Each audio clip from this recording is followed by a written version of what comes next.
Sir నమస్కారం sir. నమస్తే అండి. సార్ సినిమా ఇండస్ట్రీని ఒకవైపు పైరసీలు, మరోవైపు లీకులు రెండూ కూడా వెంటాడుతున్నాయి సార్. మనం చూస్తే పైరసీల మీద వీళ్ళు ఒక ఉద్యమం చేస్తామని చెప్పేసి దిల్ రాజు గారు కూడా మొన్న అనౌన్స్ చేశారు. పైరసీ జరుగుతుందని చెప్పేసి ప్రెస్ మీట్ పెట్టి వాళ్ళు ఆవేదన వ్యక్తం చేస్తున్నారు. మరోవైపు కొత్త సినిమాలకు సంబంధించిన లీకులు జరుగుతున్నాయి. ముఖ్యంగా సార్ మహేష్ బాబు గారు అండ్ రాజమౌళి గారు సినిమాకి సంబంధించి దాని పైన ఎటువంటి ఎక్స్పెక్టేషన్స్ ఉన్నాయో మనందరికీ తెలిసింది. ఆ సినిమా అంటే షూటింగ్ జరిగేటప్పుడు కూడా చాలా కండిషన్స్ పెట్టారు. ఫోన్స్, మొబైల్స్ అలౌ లేదు.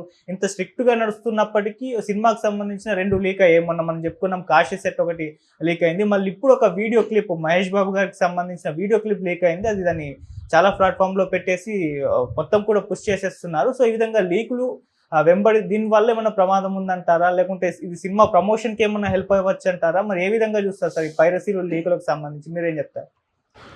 అంటే మీరే అన్నారు కదండి, ప్రమోషన్కి ఏదైనా ఉపయోగపడుతుందా అని. ప్రపంచం మాట్లాడుకుంటుంది కదా దీని గురించి. ఇలా లీక్ అయింది అని 10 మంది మాట్లాడుకుని చూస్తారు. అది ఏమిటి అనేది క్యూరియాసిటీ. మహేష్ బాబు అలా నడుచుకుంటూ వచ్చి ఎక్కడో మోకరిల్లాడు. మోకాళ్ళ మీద కూలబడ్డాడు ఆయన. ఈ మోకాళ్ళ మీద కూలబడటం ఎవరి ముందు ఏమిటి అనేది క్లారిటీ లేదు. కానీ ఎవరో ఒక ట్రక్కు లాంటి చైర్లో ఎవరో కూర్చుని ఉన్నారు అక్కడ మోకరిల్లాడు. అక్కడ లొకేషన్ ఏమిటి అనేది కూడా అర్థం కాలేదు.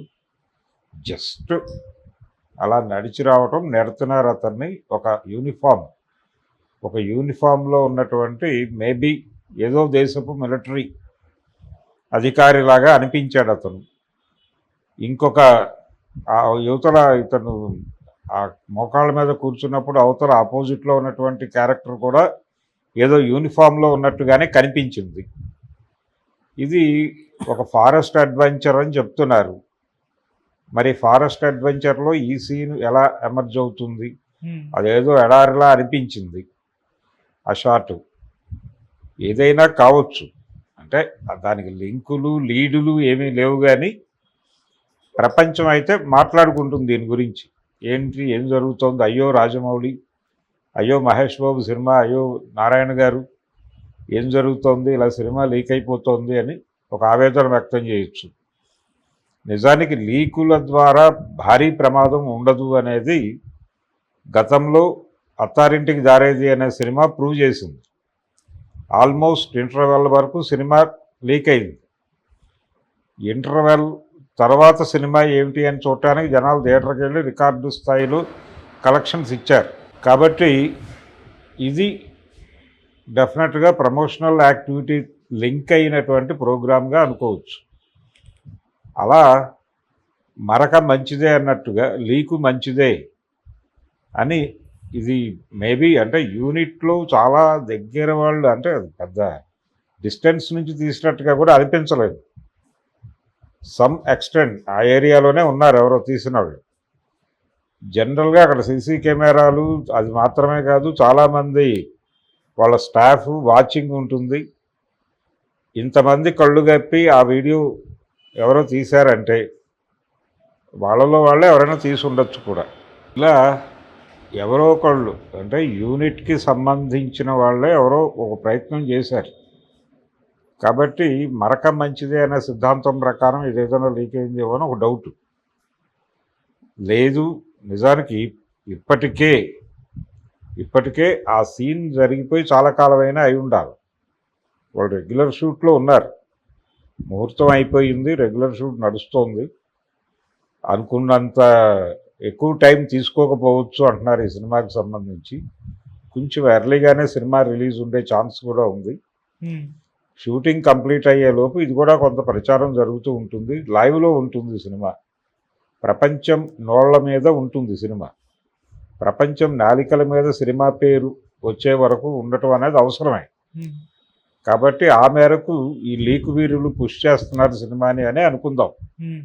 వాళ్ళు దొరికే వరకు ఫోన్లే సెట్లోకి అలౌ చేయరు, ఆ ఏరియాలోకి ఫోన్లు రావు. ఇన్ని ప్రికాషన్స్ తీసుకుని, ఇన్ని జాగ్రత్తలు తీసుకుని ఇంత దగ్గరగా వీడియో వచ్చిందంటే అది క్లోజ్ సర్కిల్లో నుంచి జరిగింది. అందుకని అన్ని విధాలుగాను అనుమానించదగ్గ వ్యవహారమే ఇది. ఏ అనుమానం అయినప్పటికీ పాజిటివ్ రిజల్ట్ వచ్చే అవకాశం అయితే ఉంది. ఓకే. ఈ లీకుల ద్వారా ఒక పాజిటివ్ రిజల్ట్ అయితే రాబడతాడు రాజమౌళి. ఓకే వ్యూహాత్మక లీకేజ్గానే భావిద్దాం. ఓకే. అండ్ సార్ ఈ సినిమాకి సంబంధించి ఎప్పుడు రిలీజ్ అవుతుందా అని చెప్పేసి ఒక 4-5 సంవత్సరాలు అయితే ఫ్యాన్స్ ఎక్స్పెక్ట్ చేసి పెట్టుకున్నారు. కాకపోతే సినిమా షూటింగ్ చూస్తుంటే ఇంత వేగంగా కంప్లీట్ అవుతుంది. నెక్స్ట్ ఇయర్ ఏమైనా ఎక్స్పెక్ట్ చేయొచ్చా సార్? నెక్స్ట్ ఇయర్కి అంటే ఈయన షూట్ అయిపోయిన తర్వాత దాని తర్వాత పోస్ట్ ప్రొడక్షన్ వర్క్ చాలా హెవీగా ఉంటుంది. ఈ పోస్ట్ ప్రొడక్షన్ వర్క్ మీదే ఎక్కువ టైం తీసుకుంటారు వీళ్ళు. ఇది మేబీ రేపు ఈ ఇయర్ ఎండింగ్కి కంప్లీట్ అవ్వగలిగితే ఒక 7-8 నెలలు తీసుకుని నెక్స్ట్ ఇయర్ కాకపోయినా తర్వాత సంక్రాంతికి అయినా సినిమా వేసేస్తారు. అంటే RRR టైంలో కోవిడ్ రావటం వలన ఎక్కువ టైం అయింది, కానీ లేకపోతే 1.5 yearలో కంప్లీట్ అయిపోయేది ఆ సినిమా అని రామ్ చరణ్ అన్నాడు. కాబట్టి అదే ప్రకారం ఇప్పుడు ఆ పరిస్థితి లేదు కాబట్టి ఇది 1.5 yearలో కంప్లీట్ అయిపోవచ్చు.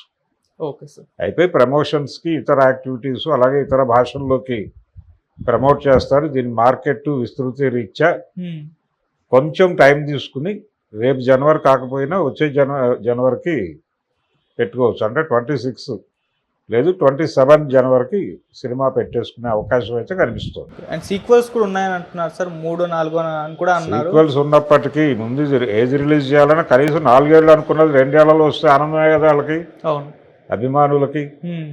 4 years పట్టడం అనేది కోవిడ్ వలన